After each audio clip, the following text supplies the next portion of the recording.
Assalamualaikum warahmatullahi wabarakatuh. Kembali lagi di channel Sahabat Sehat.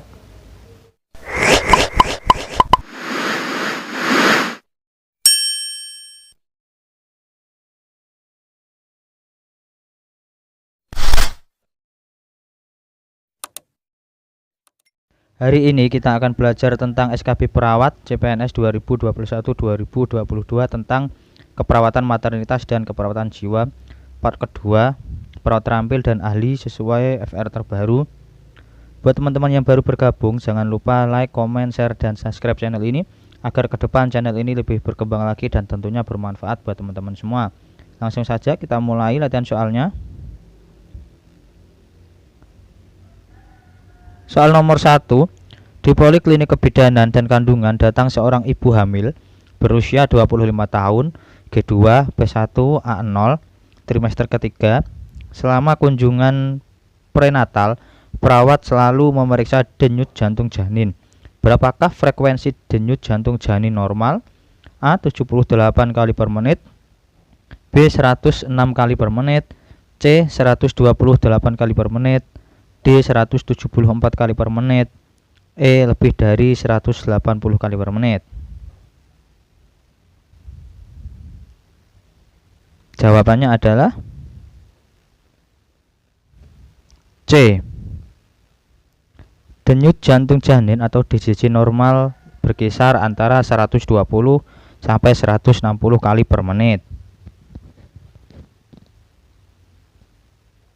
Soal selanjutnya, seorang pasien didiagnosis CA cervix dan mendapatkan kemoterapi. Sebelum dilakukan tindakan keperawatan, perawat memberikan penjelasan tentang maksud dan tujuan serta efek samping kemoterapi. Apakah tindakan keperawatan lain yang harus dilakukan sebelum dilakukan kemoterapi pada pasien? A. Memberikan infus, B. Melakukan skin test, C. Memberikan penyuluhan, D. Kaji tanda-tanda vital pasien, E. Kaji riwayat penyakit sebelumnya. Jawabannya adalah D. Kasih tanda-tanda vital pasien. Sebelum kita melakukan tindakan keperawatan kemoterapi, kita harus melakukan pengkajian terhadap tanda-tanda vital pasien dan baru memberikan infus, skin test, dan lain sebagainya. Soal nomor 3, seorang perempuan umur 20 tahun, hamil 12 minggu, G1, B0, A0, dirawat di rumah sakit karena merasa lemas. Hasil anamnesa, pasien mengatakan mual dan muntah sepanjang hari sejak usia kehamilan 8 minggu.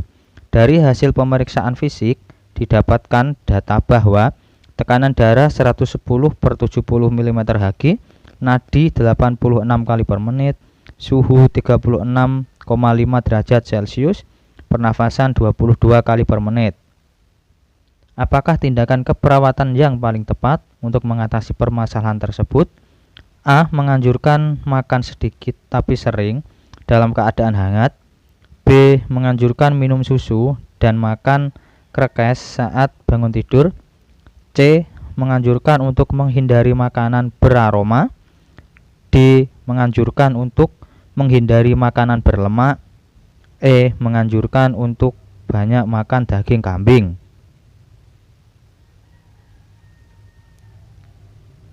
Jawabannya adalah A. Menganjurkan makan sedikit tapi sering dalam keadaan hangat. Itu akan membuat pasien mau makan dan nafsu makan pasien itu akan bertambah seiring berjalannya waktu.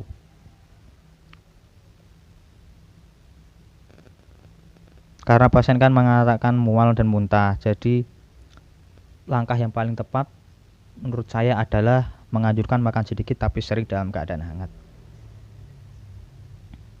Soal selanjutnya, seorang pengejan saat kram. Ibu terlihat memegangi daerah pinggang dan perut dengan ekspresi kesakitan. Hasil pengkajian, kontraksi lebih dari 3 kali dalam 10 menit dengan durasi 60 sampai 80 detik. tekanan darah 130/80 mm Hg, nadi 88 kali per menit, nyeri skala 8 sampai 9, hasil VT serviks 8 sampai 9 cm, presentasi kepala, kepala turun H2, selaput ketuban utuh. Apakah diagnosa keperawatan pasien tersebut?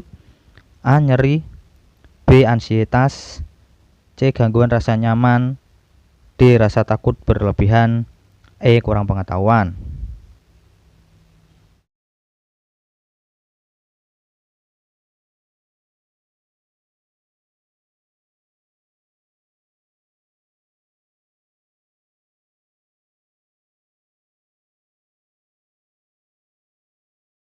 Jawabannya adalah A. Nyeri.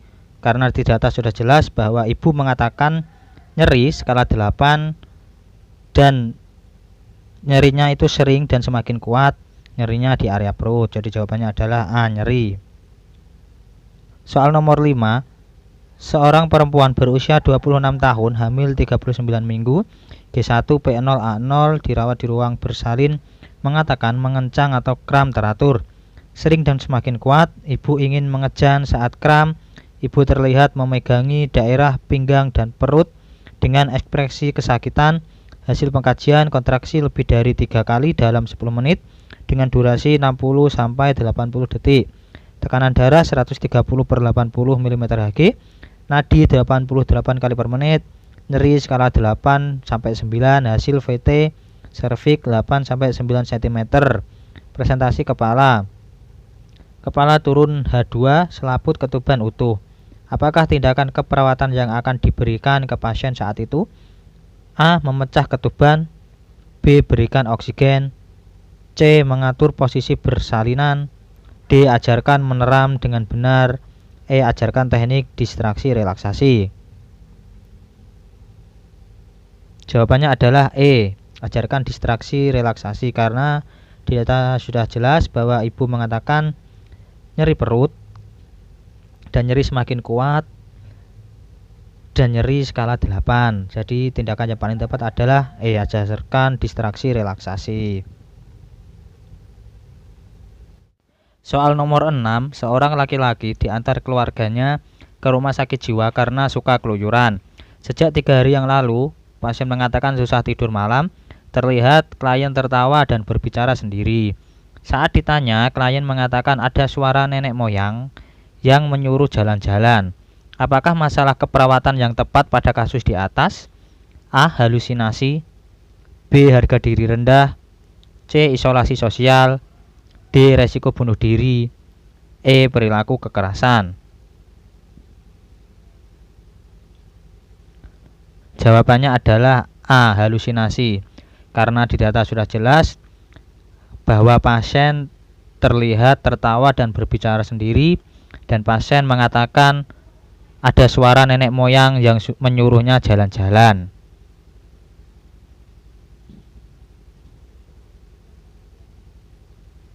Soal nomor 7. Seorang perempuan usia 30 tahun dibawa ke UGD rumah sakit jiwa dengan gejala pasien mondar-mandir, mata melotot, wajah merah, berteriak-teriak dan mengancam akan membunuh siapapun yang menghalangi dirinya. Apakah masalah keperawatan pada pasien tersebut? A. Halusinasi, B. Menarik diri, C. Resiko cedera, D. Resiko perilaku kekerasan, E. Defisit perawatan diri. Jawabannya adalah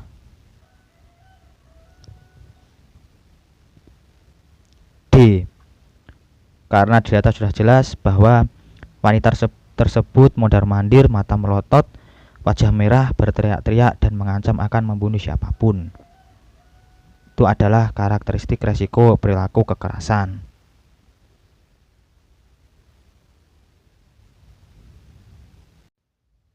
Demikian latihan soal pada hari ini. Semoga bermanfaat. Buat teman-teman yang belum ujian, tetap semangat, tetap perbanyak latihan soal dan FR terbaru. Jangan berkecil hati karena SKB tahun ini adalah beda dengan SKB yang tahun-tahun sebelumnya. Tidak apa-apa. Yang penting teman-teman harus tetap mempersiapkan diri sebaik mungkin agar hasilnya maksimal. Sekian, terima kasih. Wassalamualaikum warahmatullahi wabarakatuh.